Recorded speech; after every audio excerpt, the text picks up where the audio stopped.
এ কথায় কর্ণ বলিলেন, আপনার কথায় আমার শ্রদ্ধা হইতেছে না। জন্মকালে আপনি আমাকে ফেলিয়া দিয়াছিলেন, মায়ের কাজ আমার প্রতি কিছুই করেন নাই। এখন যে আমাকে স্নেহ দেখাইতেছেন, তাহাও কেবল আপনার পুত্রদিগের উপকারের জন্য। এমন অবস্থায় আমি আপনার কথায় দুর্যোধনকে ছাড়িতে যাইব কেন? তবে আপনি কষ্ট করিয়া আসিয়াছেন, তাই এই পর্যন্ত বলিতে পারি যে যুধিষ্ঠির, ভীম, নকুল, সহদেব ইহাদের কাহারও আমি কোনো অনিষ্ট করিব না, কিন্তু অর্জুনকে ছাড়িতে আমি কিছুতেই প্রস্তুত নহি। যুদ্ধে হয় আমি তাহাকে মারিব, না হয় সে আমাকে মারিবে। আপনার 5 পুত্রই লোকে জানে, অধিক পুত্র আপনার থাকা ভালো নহে। এই বলিয়া কর্ণ সেখান হইতে চলিয়া গেলেন। কুন্তীও কাঁদিতে কাঁদিতে ঘরে ফিরিলেন, কিন্তু যুদ্ধ আর কিছুতেই থামিল না। সুতরাং তাহার আয়োজন বিধিমতেই হইতে লাগিল। কুরুক্ষেত্রের প্রকাণ্ড মাঠের ভিতর দিয়া হিরণ্যতী নদী বহিতেছে। সেই নদীর ধারে যুধিষ্ঠির তাহার সৈন্য সাজাইতে লাগিলেন। দুর্যোধনের লোকেরাও তাহারে সামনে আসিয়া শিবির প্রস্তুত করিল। দেখিতে দেখিতে সেই মাঠের চেহারা এমনই বদলাইয়া গেল যে তাহাকে চেনা ভার। খাল, পুকুর, রাস্তা, তাঁবু ইত্যাদিতে সে মাঠ নগরের মতো হইয়া গিয়াছে। তাহার ভিতরে মিস্ত্রি, মজুর, পাচক, বৈদ্য কিছুরই অভাব নাই। আটা, ঘি, ডাল, চাউল, ঔষধপত্র, কাঠ, কয়লা ইত্যাদি কোনো দরকারি জিনিসেরই ত্রুটি দেখা যায় না। আর অস্ত্রের কথা কি বলিব, মানুষের বুদ্ধিতে মারিবার যত রকম উৎকট উপায় হইতে পারে সকলই প্রস্তুত।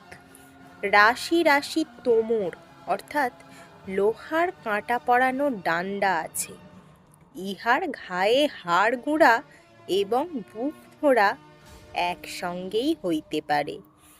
ভালো মতে এপিট ওপিট করিয়া ফুঁড়িতে হইলে তাহার জন্য শক্তির অর্থাৎ লোহার বল্লমের আয়োজন যথেষ্ট রহিয়াছে। আশ অর্থাৎ ফাঁস আছে আঁটি আঁটি। এ জিনিস শত্রুর গলায় লাগাইয়া টানিলে বুঝিতেই পারো। আর শত্রুর চুল ধরিয়া টানিয়া তাহাকে কাবু করিতে হইলে তাহার জন্য অসংখ্য কচ গ্রহ বিক্ষেপ অর্থাৎ লম্বা লাঠির আগায় সাংঘাতিক আঠা রহিয়াছে। কিংবা যদি আঁকশি লাগাইয়া তাহাকে টানিবার দরকার পড়ে, সে আঁকশিরও ওই পর্বতাকার ঢিপি। এ অস্ত্রের নাম করগ্রহ বিক্ষেপ। বাকি তৈল আর ঝোলা গুড়ের অন্তই নাই। এসব জিনিস গরম করিয়া শত্রুর গায়ে ঢালিয়া দিতে হইবে।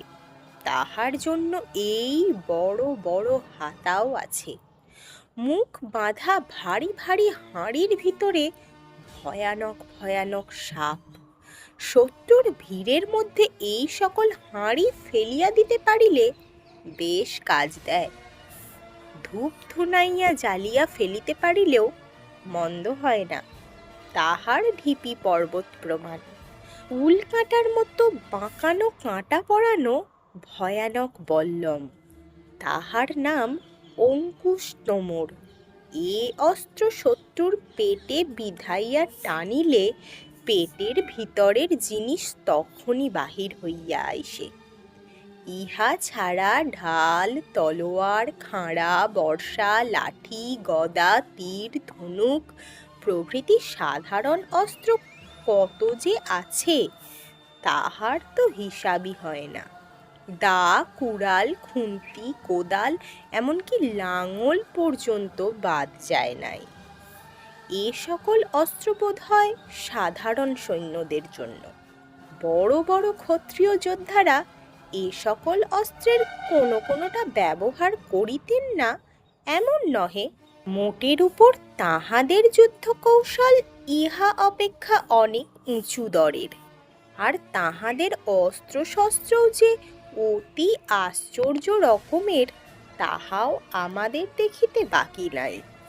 সকল আয়োজন শেষ হইলে দুর্যোধন জোর হাতে ভীষ্মকে বলিলেন, হে পিতামহ, আপনি যুদ্ধবিদ্যায় শুক্রের সমান পণ্ডিত, আপনি আমাদের সেনাপতি হউন। আপনার পশ্চাতে আমরা নির্ভয়ে যুদ্ধ করিতে যাইব। ভীষ্ম বলিলেন, আচ্ছা, তাহাই হোক, তোমাকে কথা দিয়াছি, সুতরাং তোমার হইয়া যথাসাধ্য যুদ্ধ করিব। কিন্তু আমার কাছে তোমরা যেমন, পাণ্ডবেরাও তেমনই। এই জন্য আমি কখনো তাহাদিগকে বধ করিতে পারিব না। তোমার অপর শত্রু আমি রোজ হাজার হাজার মারিব। কর্ণের বড়ই লম্বা চওড়া কথা কহিবার অভ্যাস, সেজন্য তিনি ভীষ্মের নিকট অনেক বকুনি খান। কাজেই দুজনের মধ্যে একটু চটাচটি আছে। তাহার উপরে আবার দুর্যোধনের দলের রথী এবং মহারথীদিগের নাম করিতে গিয়া ভীষ্ম কর্ণকে অর্ধরথ অর্থাৎ আধখানা রথী বলাতে এই বিরোধ আরও বাড়িয়া গেল। শেষে ভীষ্ম বলিলেন, কর্ণ আমার সঙ্গে বড়ই রেষারেষি করে, আমি তাহার সঙ্গে মিলিয়া যুদ্ধ করিতে পারিব না।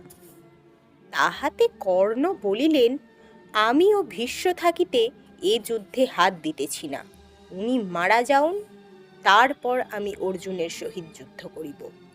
এই রূপে দুর্যোধনের পক্ষে ভীষ্মকে সেনাপতি করিয়া অন্যান্য যোদ্ধারা তাহার অধীনে যুদ্ধ করিতে প্রস্তুত হইলেন।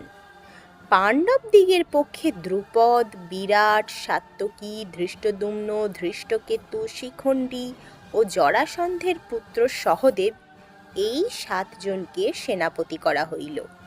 ধৃষ্টদ্যুম্ন হইলেন প্রধান সেনাপতি, ইহাদের আবার পরিচালক হইলেন অর্জুন। এই সময়ে দুর্যোধন একদিন উলুক নামক এক দূতকে বলিলেন, তুমি পাণ্ডবদিগকে আর কৃষ্ণকে খুব করিয়া গালি দিয়া আইসো।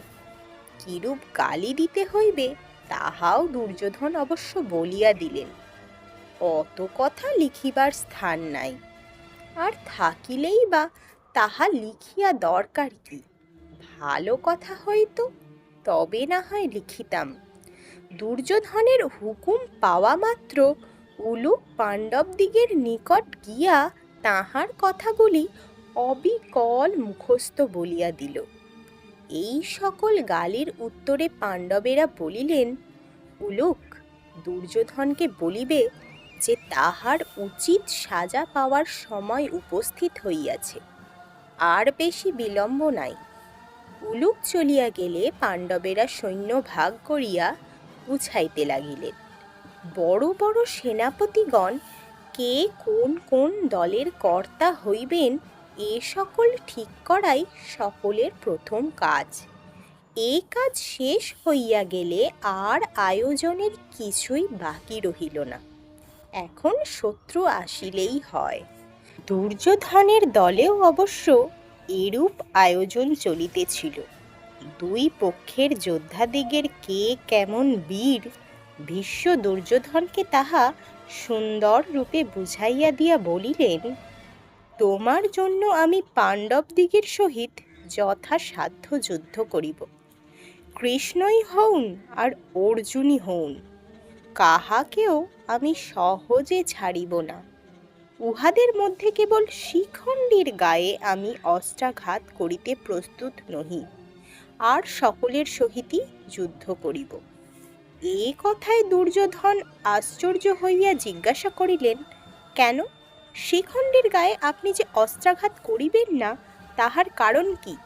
ভীষ্ম বলিলেন, স্ত্রী লোকের গায়ে হাত তুলিতে নাই, তাই মারিব না। দুর্যোধন বলিলেন, শিখণ্ডী তো দ্রুপদের পুত্র, সে স্ত্রীলোক হইল কি রূপে? ভীষ্ম বলিলেন, শিখণ্ডীর কথা তবে বলি শুনো। আমার ভাই বিচিত্রবীর্যের সহিত বিবাহ দিবার জন্য আমি কাশী রাজার 3টি কন্যাকে স্বয়ম্বর সভা হইতে জোর করিয়া লইয়া আসি।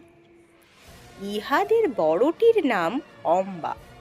অম্বা বলিল, আমি মনে মনে শাল্বকে বিবাহ করিয়াছি, কাজেই আমি তাহাকে ছাড়িয়া দিয়া আর 2টি মেয়ের সহিত ভাইয়ের বিবাহ দিলাম। অম্বা শাল্বের কাছে গেল, কিন্তু আমি তাহাকে জোর করিয়া আনায় অপমান বোধ করিয়া আর কতকটা হয়তো আমার ভয়েও সে তাহাকে বিবাহ করিতে সম্মত হইল না। এই রূপে সেই কন্যা নিতান্ত দুঃখে পড়িয়া ভাবিল, এখন কোথায় যাই? শাল্ব অপমান করিল, পিতার ঘরে গেলেও তাহারা আমাকে ঘৃণা করিবে। হায়, ভীষ্মই আমার এই দুঃখের কারণ। উহাকে শাস্তি দিতে পারিলে তবে আমার মন শান্ত হয়। এই মনে করিয়া সে কত দেশ যে ঘুরিল, কত মুনি ঋষির নিকট নিজের দুঃখের কথা বলিয়া কাঁদিল। শেষে আমার গুরু পরশুরাম তাহার প্রতি দয়া করিয়া আমায় শাসন করিতে আসিলেন।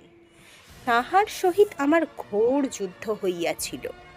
তাহাতে তিনি আমাকে হারাইতে না পারিয়া অম্বাকে বলিলেন, আমি তো অনেক যুদ্ধ করিলাম, কিন্তু ভীষ্ম আমাকে হারাইয়া দিল। আমার ক্ষমতা নাই, তুমি চলিয়া যাও।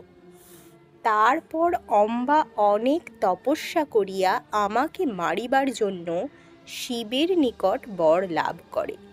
সেই বরের জোরে সে এখন শিখণ্ডী হইয়া জন্মিয়াছে। আমি জানি এ সেই অম্বা, এ পুরুষ মানুষ নহে, কাজেই আমি ইহার গায়ে অস্ত্রাঘাত করিতে পারিব না। যুদ্ধের পূর্বে দুর্যোধন ভীষ্মকে জিজ্ঞাসা করিলেন, দাদা মহাশয়, আপনি একেলা যথাসাধ্য যুদ্ধ করিলে কত সময়ের মধ্যে পাণ্ডবদিগের সকল সৈন্য মারিয়া শেষ করিতে পারেন? ভীষ্ম বলিল, আমি ইচ্ছা করিলে 1 মাসে পাণ্ডবদের সকল সৈন্য মারিতে পারি। এই কথা একে একে দ্রোণ, কৃপ, অশ্বত্থামা আর কর্ণকে জিজ্ঞাসা করিলে দ্রোণ বলিলেন, আমিও 1 মাসে পারি। কৃপ বলিলেন, আমার 2 মাস লাগে। অশ্বত্থামা বলিলেন, আমার 10 দিন লাগে। কর্ণ বলিলেন, আমি 5 দিনেই উহাদের সকল সৈন্য মারিয়া শেষ করিতে পারি। কর্ণের কথা শুনিয়া ভীষ্ম হো হো শব্দে হাসিতে হাসিতে বলিলেন, অর্জুনের সঙ্গে কিনা এখনো দেখা হয় নাই, তাই তুমি এমন কথা বলিতেছ। যুধিষ্ঠিরের চরেরা ভীষ্ম, দ্রোণ প্রভৃতির এই সকল কথা শুনিয়া তাহা যুধিষ্ঠিরের নিকট গিয়া বলাতে তিনি অর্জুনকে জিজ্ঞাসা করিলেন, অর্জুন, তুমি কতক্ষণে কৌরবদিগের সৈন্য মারিয়া শেষ করিতে পারো? অর্জুন বলিলেন, কৃষ্ণ সহায় থাকিলে আমি 1 নিমেষে সকল শেষ করিয়া দিতে পারি। শিব আমাকে পাশুপত নামক যে অস্ত্র দিয়াছিলেন তাহা আমার নিকটেই আছে। ইহা দিয়া তিনি প্রলয়ের সময়ে সকল সৃষ্টি নাশ করেন। এ অস্ত্রের সংকেত ভীষ্মও জানেন না, দ্রোণও জানেন না, কৃপ, অশ্বত্থামা বা কর্ণও জানেন না। এ সকল বড় বড় অস্ত্র সাধারণ যুদ্ধে ব্যবহার করিতে নাই। আমরা সাদাসিধা যুদ্ধ করিয়াই জয়লাভ করিব। কুরুক্ষেত্রের পশ্চিম ভাগে দুর্যোধনের শিবির হইয়াছিল। যুদ্ধের দিন নির্মল প্রভাতে তাহার লোকেরা স্নানান্তে মালা আর সাদা কাপড় পরিয়া অসীম উৎসাহ ভরে সেইখানে আসিয়া দাঁড়াইলেন।